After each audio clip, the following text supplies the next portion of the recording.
Salut à tous, dans cette vidéo on va vraiment se concentrer sur l'intérieur de cette nouvelle Peugeot 308. Si vous voulez en apprendre plus sur l'extérieur, il y a une autre vidéo qui est déjà postée, le lien est dans la description juste en dessous. Dans cette vidéo, on va d'abord commencer par parler d'un prototype qui a permis à Peugeot de concevoir la nouvelle interface de cette Peugeot 308. Ensuite, on va demander à Anna de nous expliquer plus en détail comment elle a dessiné l'intérieur de cette 308. Allez, c'est parti!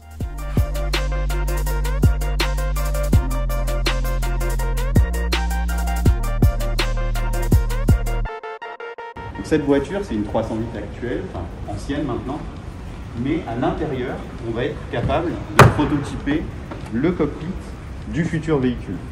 Donc en l'occurrence ici, on a mis le combiné 3D au-dessus du volant, un prototype de petit volant avec les commandes d'aide à la conduite sur le volant, l'écran 10 pouces avec le nouveau système de fenêtrage et de widget, et puis l'écran qui remplace les e-toggles physiques. Donc cette voiture, elle va servir pour faire des tests avec des utilisateurs qui sont des panels extérieurs, donc des clients extérieurs, pas forcément de la marque, mais de plusieurs marques. Et on va, pour vous donner un ordre d'idée, faire environ passer 1 millier de personnes entre la France, l'Allemagne et la Chine. Et cette voiture a parcouru environ 30 000 km de tests.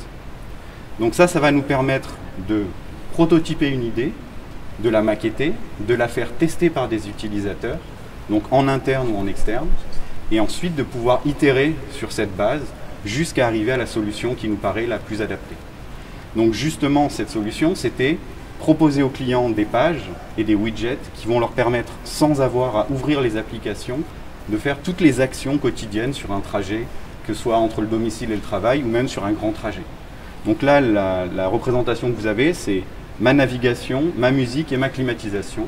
Et avec ces 3 widgets, je peux régler la plupart des fonctions que j'utilise au quotidien. Donc une fois qu'on a fait ce travail-là, on va s'attacher à chaque détail. Par exemple, ici, si vous regardez l'écran qui remplace les commandes physiques, il est réglable parce qu'on va s'attacher à avoir le meilleur angle possible pour le confort de l'utilisateur, mais aussi pour les reflets. Et donc on aura par exemple sur la voiture finale un angle qui est légèrement plus ouvert. C'est le meilleur compromis qu'on a trouvé entre le confort d'accès et les reflets. On a une part d'expertise en interne, donc on a des ergonomes physiques, on a des ergonomes cognitifs, donc qui vont penser plutôt à la partie interface. Et puis on a des utilisateurs donc dans les panels extérieurs qui eux nous font des retours sur chaque élément qu'on veut tester. Donc en général, on va définir des scénarios. Le scénario type c'est je pars pour travailler. Quelles sont les fonctions que je vais utiliser, de quoi je vais avoir besoin. Donc on fait des cas d'usage et par rapport à ces cas d'usage, on demande aux clients avant, pendant et après le roulage ce qu'ils pensent de chaque élément. Donc juste un petit détail, je vais vous montrer dans le coffre. Cette voiture, donc c'est une base de 308, on va dire l'ancienne 308. Et pour pouvoir faire tout ce qu'on veut, on a dû la modifier un petit peu quand même. Donc ici, en clair, on ressort toutes les informations disponibles dans le véhicule. On les met à disposition de notre PC de prototypage. Et donc on va pouvoir itérer rapidement en regardant la première proposition qu'on fait. Et puis en se disant, bon ben là il nous manquait telle information ou cet aspect-là n'était pas bon. Et donc on va itérer comme ça en boucle successive jusqu'à obtenir la synthèse qui nous convient et qui nous permet d'écrire finalement notre cahier des charges. Et ensuite, on le fait développer par les fournisseurs et on obtient le produit final que vous avez à côté. Du coup, on peut passer à la 308 blanche pour voir le résultat. Ouais, c'est ça.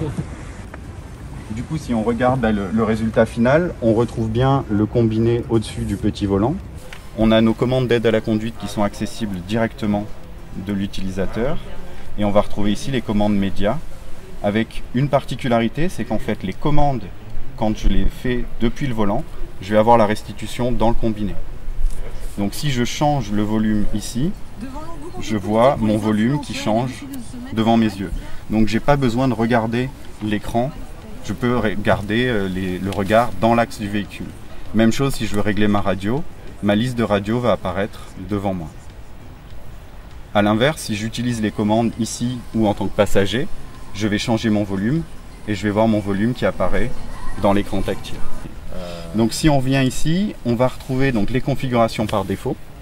Donc on a notre climatisation avec du coup la climatisation bizone, le conducteur ici et le passager là. Je vais avoir mes radios, donc là je vais pouvoir changer de radio directement, je peux changer de source aussi, et puis ma navigation avec les raccourcis pour aller à la maison. Donc comme on est en statique et en mode showroom, on peut simuler une navigation. Donc là on va juste lancer une navigation en virtuel.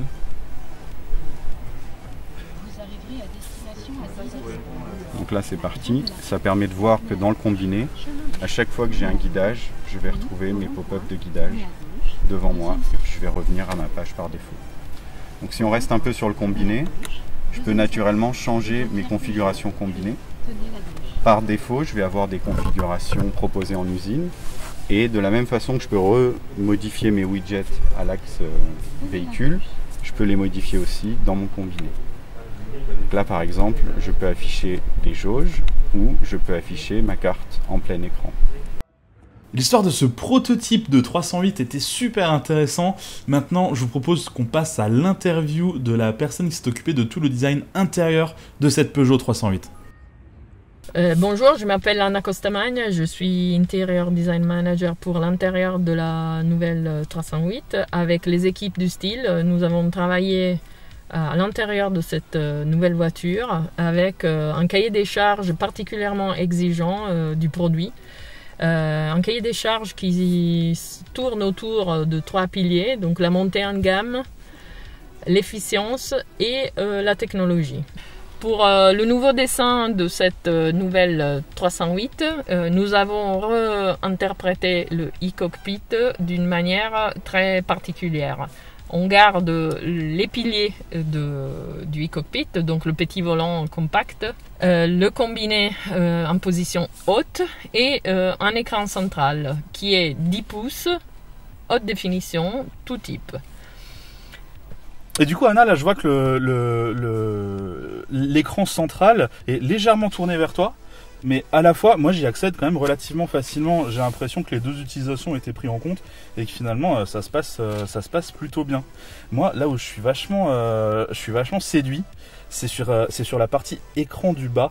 Tout à l'heure sur la présentation, j'avais presque l'impression que c'était simplement des touches rétroéclairées, mais en fait c'est un véritable écran tactile qui nous permet vraiment d'avoir des raccourcis sur le reste de l'interface, et je trouve ça assez séduisant, quoi. Tout à fait, c'est la nouvelle interprétation des e-toggles, donc les toggles iconiques de la marque Peugeot, des e-cockpits Peugeot, qui deviennent un véritable écran et qui permet de créer ses propres raccourcis suivant les besoins, et dans le souci de ne pas quitter la route du regard et d'avoir sous la main les interactions les plus fréquentes, les interactions préférées du conducteur. D'accord.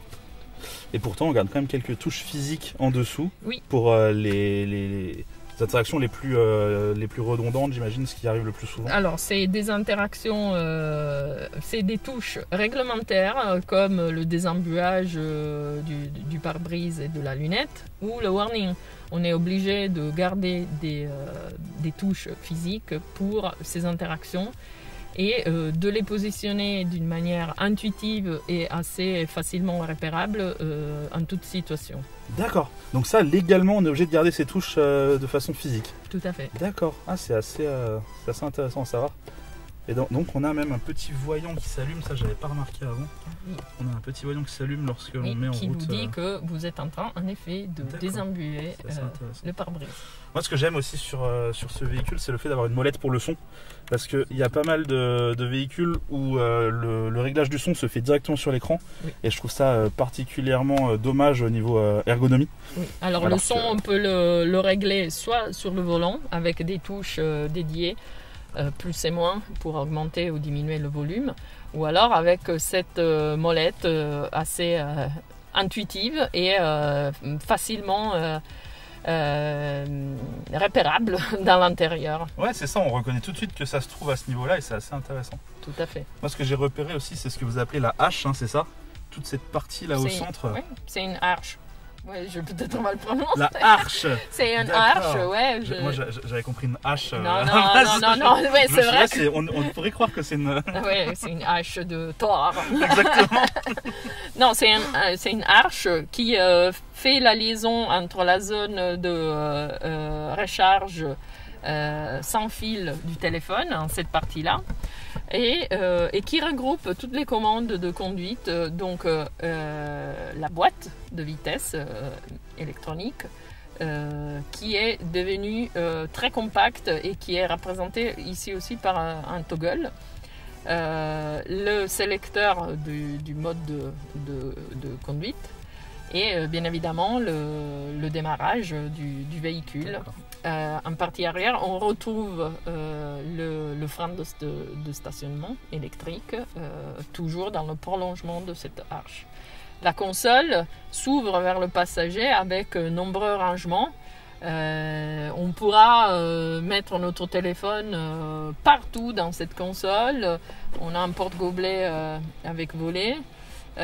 Et on pourra même personnaliser nos rangements avec des accessoires en impression 3D. Ouais, c'est ce que j'ai vu tout à l'heure. Effectivement, il y a des accessoires qui viennent se poser directement ici.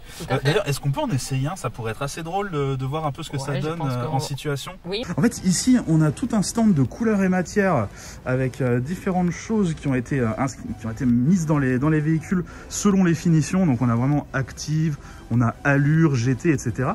Et à chaque fois, on a ces petits accessoires qui sont construits directement en impression 3D et qui viennent vraiment se mettre à l'intérieur du véhicule. Donc là, Anna, on a sélectionné deux de couleur bleue qu'on va pouvoir insérer directement dans la voiture qu'on est en train de tester. Et je trouve ça assez ingénieux de la part de Peugeot de créer un truc comme ça. Alors, on en a un pour qui préfère de garder... Voilà. On peut positionner par exemple notre téléphone ou des objets pour qu'il glisse pas dans l'intérieur au-dessus du volet des porte-gobelets. Et puis il y a aussi la version comme ça. Et on pourra insérer le téléphone soit dans la fente ici. Ouais, soit pour le conducteur, soit pour le passager. Voilà. C'est assez intelligent comme truc et ça fait des finitions qui sont assez sympas, je trouve. Oui, c'est des matières nouvelles, une technologie nouvelle.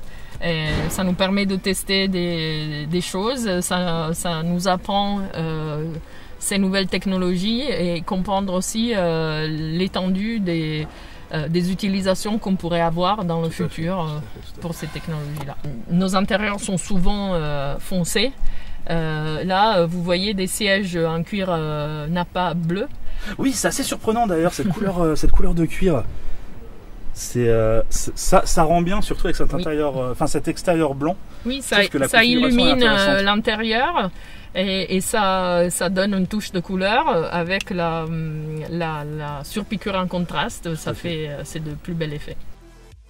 Cette vidéo sur l'intérieur de la nouvelle 308 est désormais terminée. Je vais bientôt sortir une vidéo où j'explique mon avis final sur cette voiture. Ça va peut-être vous surprendre, mais j'ai pas été à 100% convaincu. On en parle très rapidement. Allez, bye bye.